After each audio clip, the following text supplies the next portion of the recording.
ఇవే నేర్చుకోవాల్సింది. ఎంతసేపు సుపనాతోడి ప్రార్థన, ప్రభువా నన్ను దీవించు, ప్రభువా నన్ను దీవించు, ప్రభువా నన్ను ఆశీర్వదించు, ప్రభువా నా ఉద్యోగం, ప్రభువా నా జీతం, ప్రభువా. పాప ఇల్లాలు దశాబ్దాల పాటు విని విని విని విని విని విని ఓసారి పాప కోపం చలిగిందంట. ఏమండి ఎంతసేపు నువ్వేనా?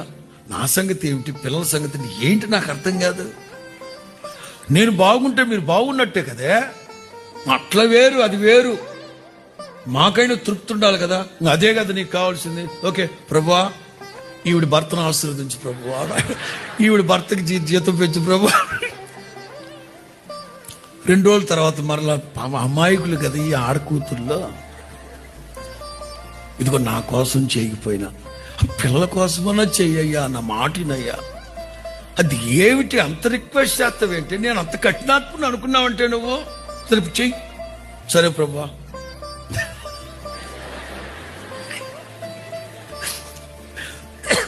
ఈ పిల్లల తండ్రిని దీవించు ప్రభువా. అట్లా తోడితే ఎట్లా కాపురం చేస్తుందో మహాతల్లి. స్వార్థం నాకు బాగా నచ్చింది.